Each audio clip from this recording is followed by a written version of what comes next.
Esate kada susimąstę, kas parodo ir atskleidžia mūsų tapatybę? Gyvosios tradicijos. Ir jose užfiksuoti savitumą nusakantys, bei krašto kultūros ypatumus atpažinti padedantys ženklai, raktai, simboliai. Jie kaip vėliava telkia bendruomenę, tautą, valstybę. Laidų ciklas Lietuvos kodas pristato į Lietuvos nematerialaus kultūros paveldo sąvadą įrašytas vertybės, tradicijas, reiškinius, išsaugojimo veiklų praktikas. Apie jas pasakoja vertybių saugotojai ir puoselėtojai. Būtent jie ir padės atskleisti, kas yra Lietuvos kodas.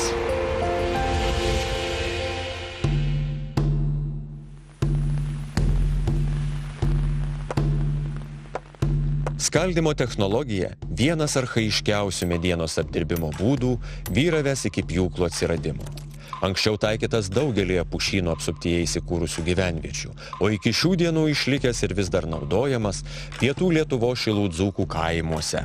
Naudojant skaldymo technologiją renčiamos štakėtų tvoros, pinami balaniniai krepšiai, anksčiau skaldymo būdu buvo ruošiamos ir lentos stogų dengimui, vadinamos malksnos arba dronyčios. Skeltinė mediena vertinama dėl jos atsparumo drėgmei, o gaminiams būdinga savita tekstūra bei netaisyklinga forma, dar neįsiliejanti į Dzūkijos gamtinę aplinką.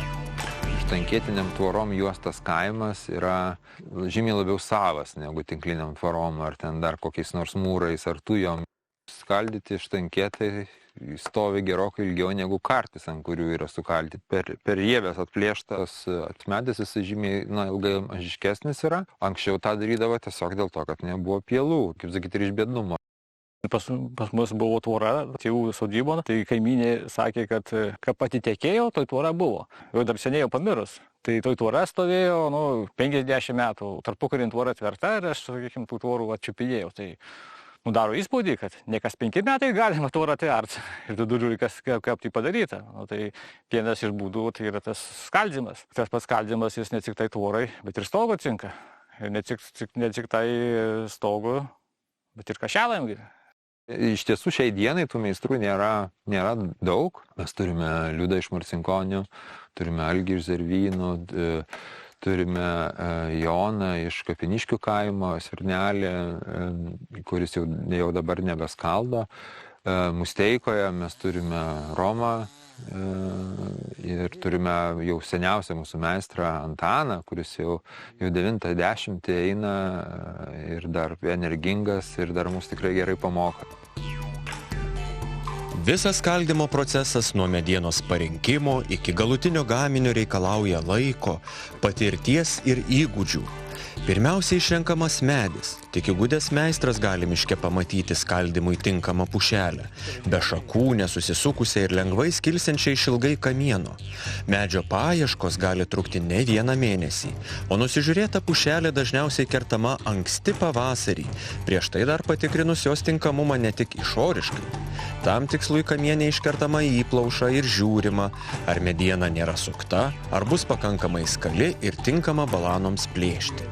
O dzūkų meistrų terminais pušelaitė neturi būti graudi, tai reiškia kieta, sakinga, trapi ir nelanksti.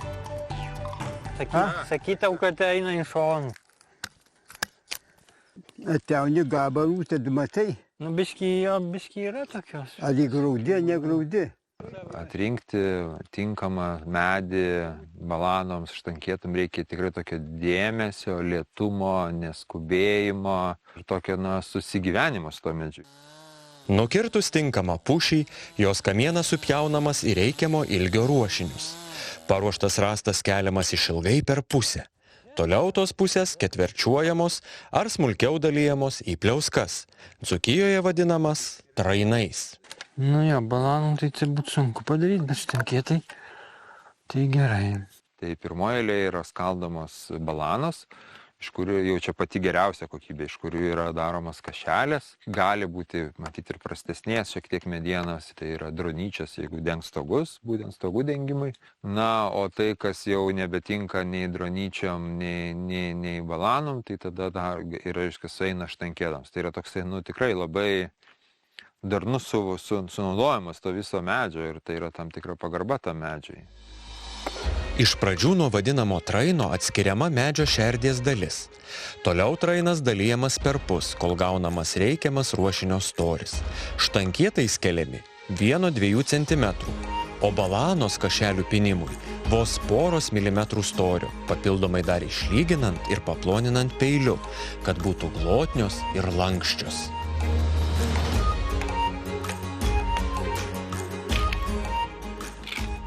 Strikolis štankietas, tai mes va taip, vieni taip dzūki, kiti kitaip, bet ar štankietas. Ar strikolis, tai tas pats daiktas, tik taip pavadinimas. Tai va pavadinimas. Kaip atskyla gražiai, tai būna ir vanduo bėga kaip nuo žąsies vanduo. Nei kiek negeria. Ir patys geriausi strikoliai yra iš širdies kaip skyla. Anksčiau stengdavosi ir daugiau iš širdies ir daryti, čia eidavo į balanas. Va, skirtumas. Aiškus, čia yra štankietas, čia yra balana. Iš tokio štankieto kašelės nenupinsi, o tvora iš tokios balanos bus neliudska. Kašelam pinti reikalinga išorinė dalis, kuri yra šviesi. Ir jo tada lanksti yra. Tai raušiniai tokie gali būti, kaip suskaldyta, tai gali išdžiovyti, paskui, kada reikia pamirkai ir skaldai. Tai amžinatilsį Musteikos Šastavickas, kaip pint, kad skaldydavo, tai paima tik tą biskį praskicę ir šitų paima jau be peilio, paima ir nuslupa. Kad balana būtų tiesesnė, bet turi būti storas medis. Jeigu plonesnis, kad ir skalus, tos balanos gaunasi jos biskį apvaliai. Dirbu Dzūkijos nacionaliniam parke nuo 94 metų, tai aš po biškį mokinaus, bet aš nepiniau, nes buvo kam pins. Atrodė visų čias bus kam pins ir taip, žinai, paskui supranti, kad jau atėjo čiesas ir jau reikia pačiam. Ir apsigyvenęs Musteikon, žinoma, daug irgi tų dalykų pamačiau ir mes tos organizuodavom pinimo visokias stovyklas ir iš balanų tas buvo aukščiausias lygis. Po 20 metų, reiškia, sugebėjau nupinti kažkur, tai jau pradedu mokyti kitus, jau nėra ką mokyti, jau Antanas vienas salikis praktiškai. Tai jau dabar tokį įgudimų jau kaip ir pagovis, jau paskutinikam nuspiniau, tai jau žinai, jau tų storį kokio jau reikia. Balaniniai krepšiai kašelės yra nepamainomas ir labai mėgstamas šilų dzūkų įrankis, bei šio krašto grybavimo tradicijos ypatumas. Kuo plonesnė balana, tuo lengvesnė gausis kašelė.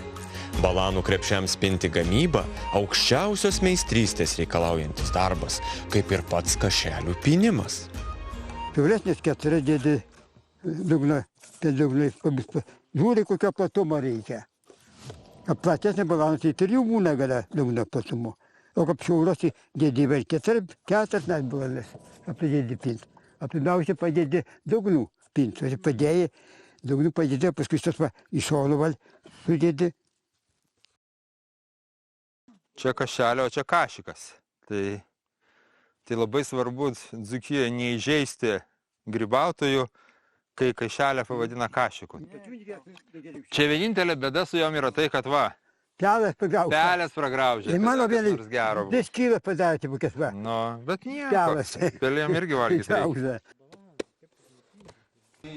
Anksčiau pušies balanos būdavo naudojamos ir pasišvietimui.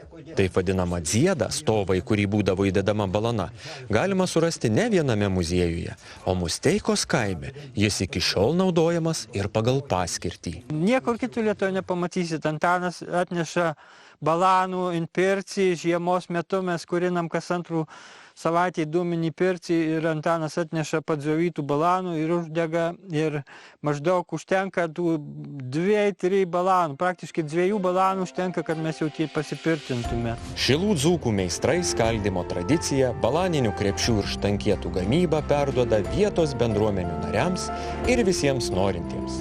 Žinias apie šį amatą nuo 1992 metų renka, saugo ir tradicinio amatų stovyklą Musteikos kaime organizuoja Dzūkijos nacionalinio parko ir Čepkelių valstybinio gamtinio rezervato direkcija.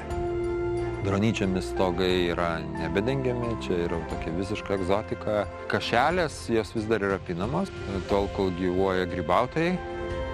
O štankietai yra tokia, kaip sakyt, paprasčiausia dalis, jis nėra štankietai tokie išrankus medienai. ir tvorų visą laiką reikės, nors gyvulių kaimuose mažėja, bet aš, kaip sakiau, atsiremti į tvorą ir persimesti gerus žodžius su kaimynu visą laiką poreikis bus. Aš manau, kad šita tradicija gyvuos, Liudas tą puikiai demonstruoja, jis gamina štankietus, žmonės užsako ir jisai gamina juos ir vykstasi amatas iš to. Ir kitas dėmuo yra, kad jaunoji karta susidomėtų. Kai mūsų seneliai gyveno, tai saugoti ir kitom kartom, kad nors matytų, kaip perduoti bus kam.